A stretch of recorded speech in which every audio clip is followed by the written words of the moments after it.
Hello David! Salut. Alors, aujourd'hui, je voulais te faire une interview pour parler un peu de ton activité en lien avec la spiruline.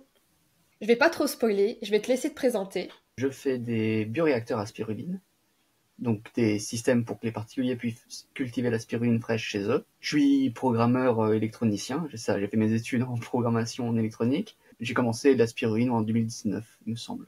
On s'est rencontrés il y a déjà quelques mois sur ce nouveau réseau social d'Instagram, Thread, je sais pas si tu te rappelles. Oui, je suis resté une semaine dessus, oui. Moi aussi, mais franchement, on a vraiment eu de la chance de se croiser alors.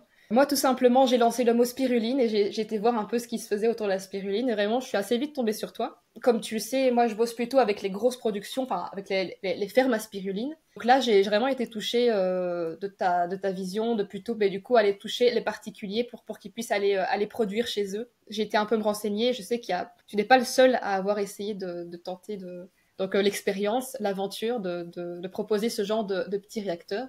T'es celui qui, je trouve, a les prix les plus attractifs.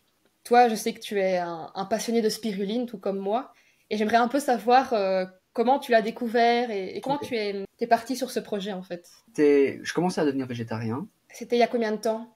Du coup, c'était en 2019, où j'étais à la Maker Faire de Paris. C'est un salon de bricoleurs enfin bricoleurs version imprimante 3D et autres outils open source, etc. Et là, je vois un mec avec des salades en hydroponie et une fiole verte avec des bulles. Enfin, un airline meilleur avec de l'eau verte et un bulleur dedans. Donc je me demande ce que c'est que ce truc et je discute avec la personne, je lui demande voilà, des explications sur ce que c'est.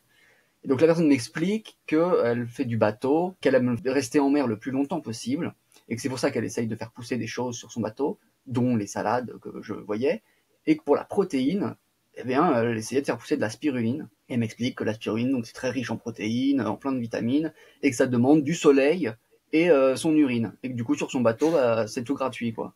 J'étais en mode, mais c'est génial. Ça fait de la protéine végétale, enfin en tout cas pas animale, gratuite au sens que voilà, ça demande du soleil et un engrais quelconque, et je trouve ça génial. Et puis tout de suite, comme je suis un bricoleur ou quoi, enfin à l'époque je voulais me lancer un peu dans voilà la création électronique et des choses comme ça, un système pour la spiruline, mais que je vais essayer de l'automatiser un petit peu, que j'ai pas à l'étouiller tous les jours ou que j'ai pas à faire trop de travail. Et voilà, donc ça s'est lancé un peu comme ça, Ok, par hasard, une rencontre dans un ok. salon. Mais le hasard est très bien fait, hein, généralement. Juste avant de continuer, j'aimerais juste préciser un truc, c'est que Oui.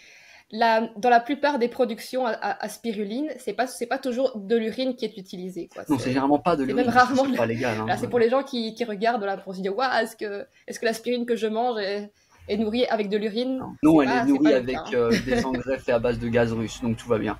Donc je suppose que tu avais déjà des notions de mécanique, hein. Bon, Non? non, j'ai appris sur le tas Ah en quelques ouais. années. À l'époque, j'avais donc fait des études de conception de jeux vidéo, voilà. Et ensuite, après les études de conception de jeux vidéo, j'ai commencé mes études de programmation. Et dans ces études de programmation à l'école 42, il y avait un cursus électronique.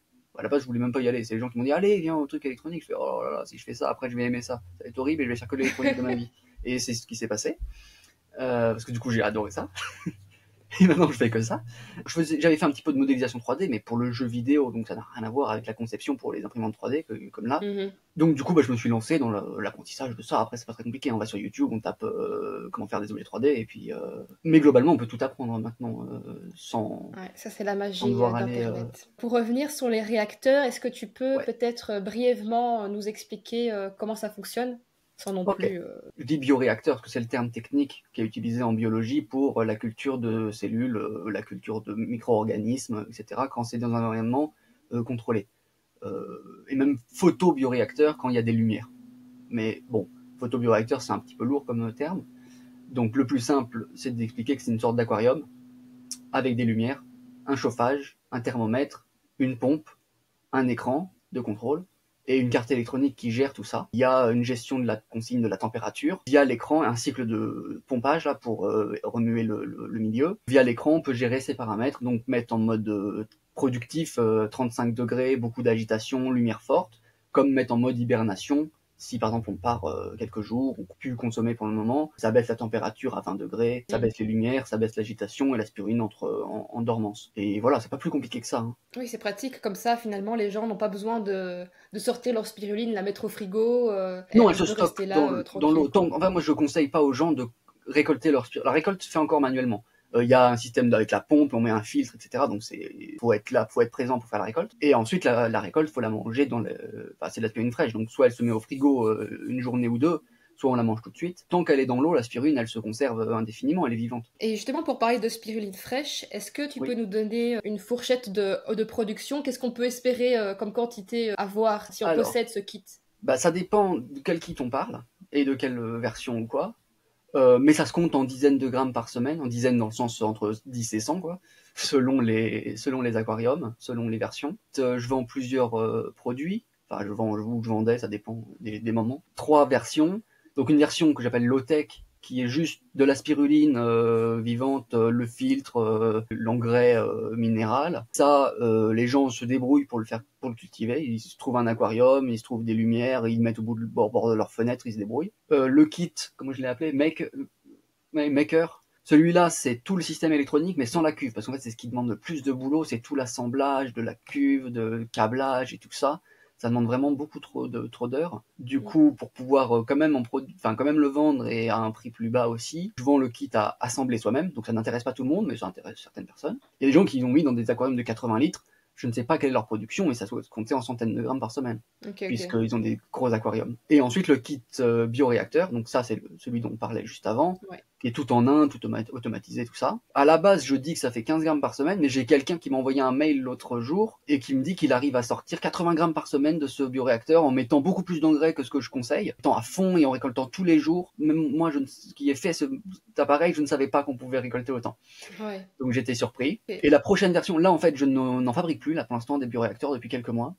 Parce que j'avais plus de cuves. Après j'ai essayé d'en fabriquer moi-même des cuves, mais c'est trop compliqué. Donc du coup j'ai recommandé des nouvelles cuves professionnelles et j'attends qu'elles soient livrées. J'en ai commandé 3 et elles ont plus la même forme, elles ont des bords arrondis pour éviter qu'il y ait des accumulations dans les coins et aussi que ce soit plus esthétique. La nouvelle version sera plus haute, un peu moins large, donc un peu prendre moins de place chez les gens et puis moi je pourrais imprimer en une seule pièce, et plus haute, et le volume sera 25% plus élevé dans le genre. J'étais à 17 litres, 18 litres dans le genre, et là je vais passer à 25 dans le genre. Donc je vais augmenter la productivité aussi, la quantité de spiruline produite. Oui, donc c'est bien, finalement ton projet, il est toujours en mouvance. Parce que je sais pas m'arrêter. Mais tant mieux, c'est ça qui est beau, c'est que finalement ça continue à évoluer. Ouais. Là en fait je me suis inscrit il y a 3 mois à un incubateur de start-up qui est à Lille. J'ai été sélectionné et tout, et du coup j'ai discuté avec plein de gens qui sont dans un esprit plus capitaliste on va dire. Et du coup ils m'ont bien fait comprendre que vendre des produits à ce prix-là quand j'ai passé autant d'heures dessus, c'est pas possible en fait, c'est même pas une histoire c'est pas viable, quoi. C'est même pas une histoire de faire beaucoup d'argent ou quoi, c'est juste je pourrais pas continuer comme ça. Donc il faut soit augmenter les prix, soit en produire beaucoup plus, mais en produire beaucoup plus, ça veut dire avoir une infrastructure qui demande des investissements, et puis de toute façon beaucoup plus de... En tous les cas, il faudra des investissements, parce que là, je suis filmé dans ma chambre, mes imprimantes 3D sont là, je les fais pas tourner la nuit parce que j'ai besoin de dormir aussi, alors que normalement, les imprimantes 3D, elles devraient tourner H24, Ouais. je devrais avoir un atelier. Séparée pour qu'elle puisse travailler. Faudrait un vrai atelier. Il faudrait un atelier avec une zone imprimante 3D, une zone assemblage, une zone test, une zone bio pour tester la spiruline, la conserver, etc. Une vraie entreprise, quoi. En dessous de cette vidéo, en description, vous pourrez avoir le site de vente de David. Et si les prix augmenteront dans le futur, je ne sais pas quand, peut-être profitez-en pour acheter un maximum chez David. S'il y a augmentation, ça va quand même rester moins onéreux que les autres. De toute façon, toi, tu touches plutôt les particuliers plus que les entreprises, alors ça reste un prix pour particulier, quoi. Oui, dans tous les cas, ça reste un prix pour particulier. Le bioréacteur de salon, pas de salon, le bioréacteur oui, pardon. particulier. Tu le mets où tu veux, mais c'est pour la maison, quoi. J'ai jamais dit bioréacteur de salon, je sais pas, ça m'est passé comme ça. En vrai, ça pourrait être super beau si on en fait un peu design. Là, avec les bords arrondis, une base où il y a toute l'électronique qui est cachée, il y aura plus de câbles apparents du tout, donc ce sera pas forcément le truc le plus joli du monde. Mais en tout cas, il sera plus joli que le précédent, qui est déjà plus joli que le précédent. Pour en avoir discuté, au truc d'entrepreneur ou quoi, les gens, ils étaient en mode, quand je leur ai montré les photos, il y en a qui étaient en mode, jamais de la vie, je mets ça chez moi, tout est bien pensé, tout est machin. Bon, chez moi, il y a un canard dans mon salon, il y a des bordels partout, C'est pas, je suis pas dans le même esprit. Moi, je m'en fiche que ce soit plus ou moins esthétique. Tu recherches la productivité. Vu que le prix est plus faible, bon, il faut pas se plaindre sur l'esthétique du truc. Tu vois ce Oui. que je veux dire? Pour reparler donc des réacteurs, toi, David, tu as une chaîne YouTube, Ouais. comme moi. Bon, je poste pas beaucoup, mais j'ai une chaîne YouTube, ouais. Tu as une chaîne YouTube dans laquelle je suppose que tu partages des tutos, des tutoriels pour qui expliquent comment utiliser son réacteur. J'ai un tutoriel sur l'utilisation du bioréacteur. J'ai une visite de la ferme de spiruline. J'ai une présentation d'un projet que j'avais fait pour l'Union Européenne où j'avais fait un bioréacteur solaire. Et d'autres choses qui ne sont pas de la spiruline, genre comment cultiver les champignons. Ça, c'est une vidéo que j'aime bien parce qu'elle est vraiment très précise. Enfin, dans les commentaires, j'ai eu que des commentaires en mode ah, elle est vraiment claire ta vidéo, ça donne envie d'essayer, etc. Pour tous ceux qui vont commander les réacteurs à spiruline, voilà, vous avez tout le tutoriel sur la chaîne de David, que Oui, bien aussi. sûr je vais laisser en description. Oui, et puis quand je fournis le bioréacteur, enfin, ou même le kit maker, je fournis une notice aussi. Il y aura la notice plus le tutoriel, ainsi on est certain de Ouais. comprendre comment ça fonctionne. Bah, de toute façon, je vois bien qu'entre les premiers que j'ai vendus dans les années 2019-2020 ou quoi, où là, pour chaque client, j'avais des échanges de mails, voire des appels téléphoniques. Là, aujourd'hui, les gens, ils me passent commande. Généralement, quand c'est un bioréacteur, ils m'envoient quand même des mails pour avoir s'ils ont des questions, Ouais, des machins. Et ensuite, quand ils le reçoivent, j'ai plus de nouvelles parce que bah, ça fonctionne. ouais, c'est fluide Ils quoi. savent l'utiliser. Quel conseil donnerais-tu à une personne qui commence la culture de spiruline? C'est que généralement, quand tu commences une culture chez toi, tu connais déjà bien la spiruline. L'erreur de base, que des gens qui veulent utiliser l'urine plutôt que les engrais minéraux, c'est d'en mettre trop. Et en fait, là où l'engrais minéral se stocke dans l'eau, et s'il y en a vraiment trop de l'engrais minéral, il va précipiter, il peut pas se dissoudre à l'infini, mais voilà, pas grave, en tout cas il y en aura trop, mais la spiruline elle va le prendre petit à petit quand on en a besoin. L'engrais organique, on va dire, donc à base d'urée, qu'elle soit faite par le gaz russe ou qu'elle soit faite par l'urine, l'urée, elle, se transforme en ammoniac, et l'ammoniac c'est toxique. Et donc Ah du coup, si on oui, en met trop d'un coup, la spiruline ne peut pas tout manger d'un coup, et du coup, le surplus se transforme en ammoniac, et là, la culture, elle devient jaune parce qu'elle meurt, et on fait ah mais non, mais même culture spiruline. c'est du vécu ça. Ah bah c'est du vécu de moi déjà que j'ai commencé et j'ai fait des bêtises quand j'ai commencé.